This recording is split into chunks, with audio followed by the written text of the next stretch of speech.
My name is Glenn Wynn. I'm the Shelby Township Planning Director. I want to introduce you to a new cable television program that our department's undertaken with the cooperation and assistance of Shelby TV. We're calling the program Shelby Local. The show is hosted by Associate Planner and Economic Development Coordinator Jordan Greenman with the assistance of our cable TV studio. Shelby Local is a show that spotlights local businesses that offer unique products or services that may not be readily available outside of Shelby Township.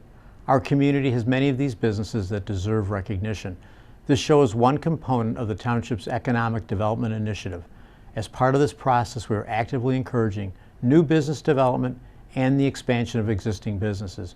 We hope you enjoy these shows and consider visiting these establishments. If you have any suggestions for other businesses that we should consider visiting, please feel free to contact the Planning and Zoning Department at 586-726-7243 or by email at wynnng@shelbytwp.org. Thank you.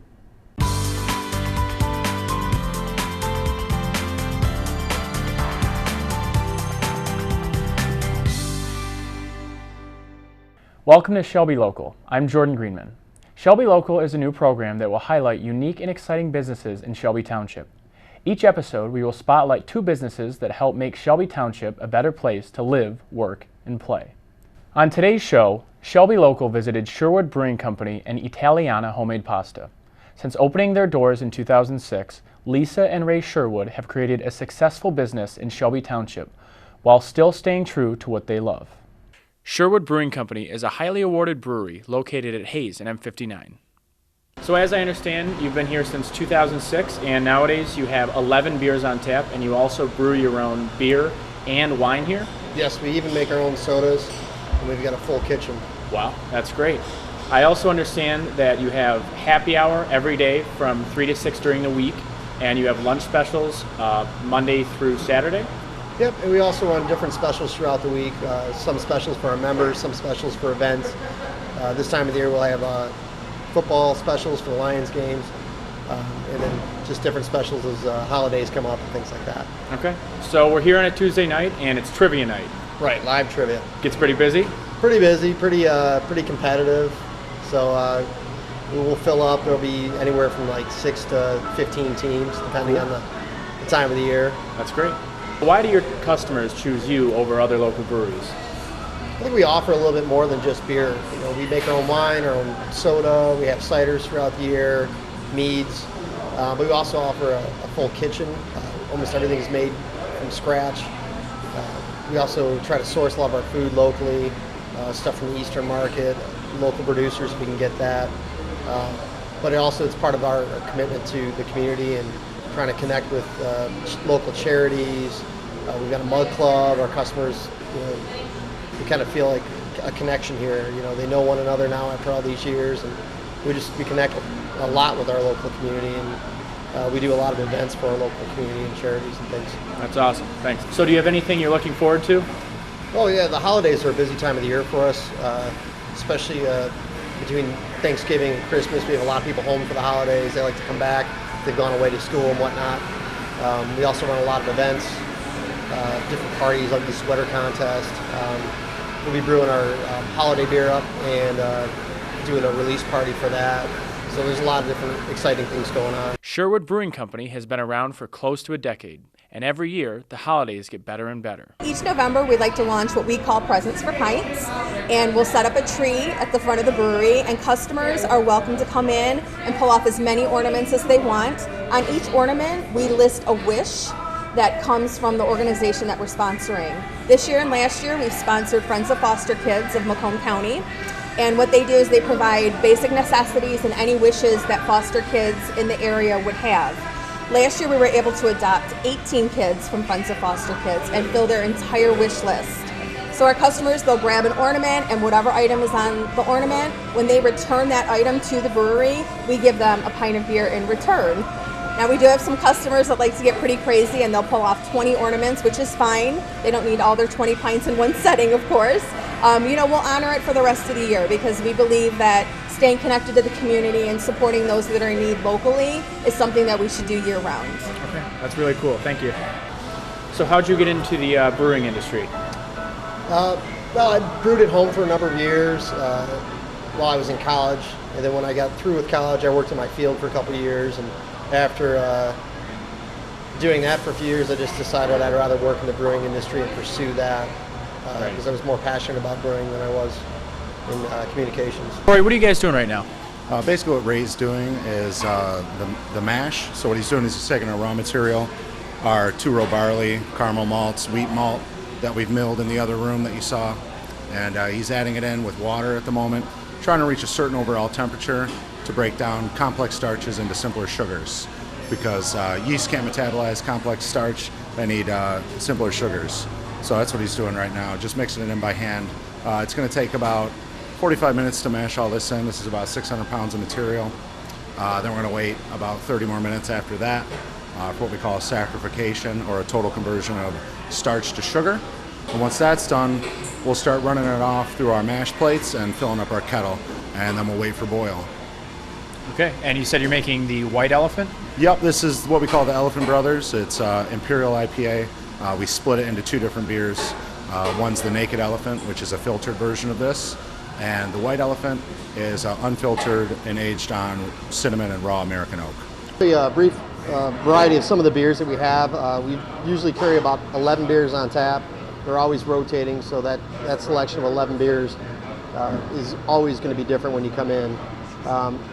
For these 5 here, we've got our lightest side. We got the Sugar House Gang, pre-prohibition style lager, very light and crisp, smooth drinking beer, like a session strength, so it's only about 4.5% alcohol. This is our Mistress J Temp Ale. It's our flagship, something we have on tap on a regular basis. It's a pale ale. It's got a nutty character that we get from toasting the hemp seeds in our pizza oven, but it does have a little bit of a hop character, and it's got like a nice bitterness, but it's still a good everyday drinker. This is a wheat beer that we have on seasonally. It's our pumpkin bread Hefeweizen. Hefeweizens are unfiltered, so that's where the opacity or opacity of it comes through. It's got spices in it and pumpkin.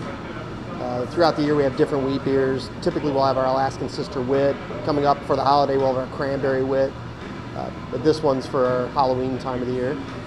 This is our Abbeyversary. It's a special beer that we do for our anniversary every year. It's a Belgian-style Abbey, but we brew it with American yeast and American hops. Kind of give it a little bit more of a hop character than would traditionally be typical of a Belgian-style Abbey. And over on this side, we've got our Oatmeal Stout.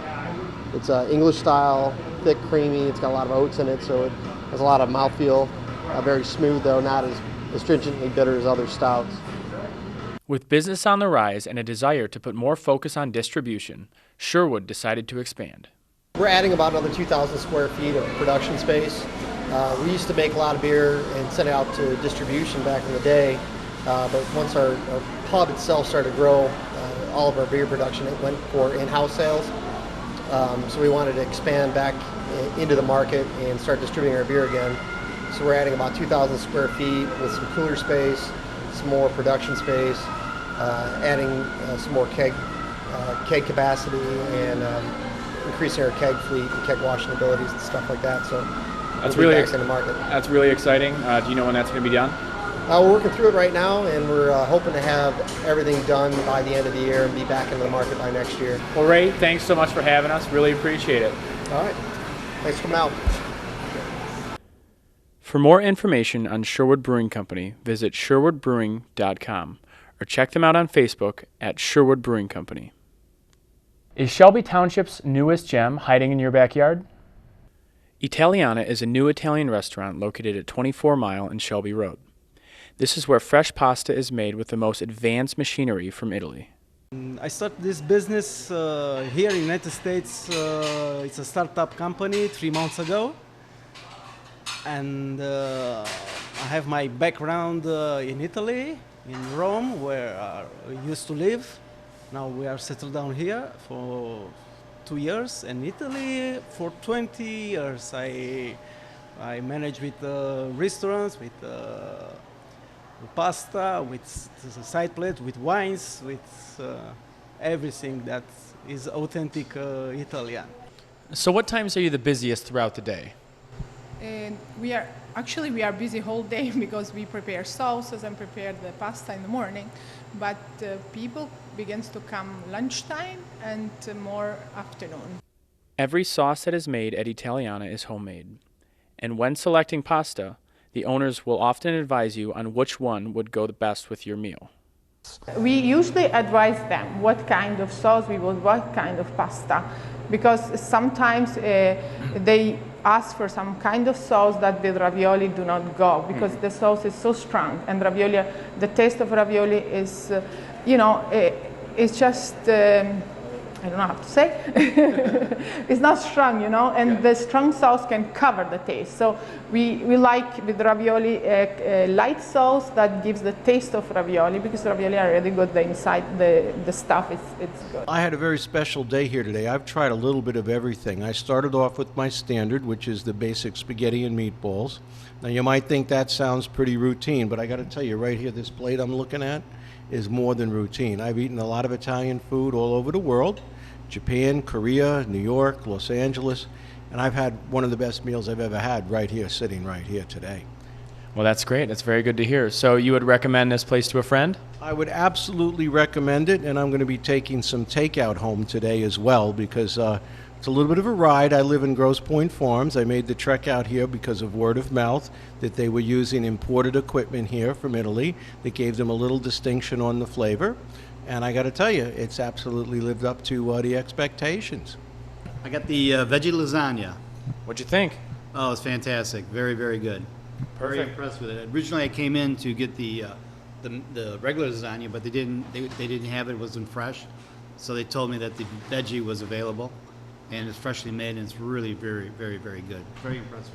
Perfect. And is this your first time here? Oh no, I've been here a couple other times.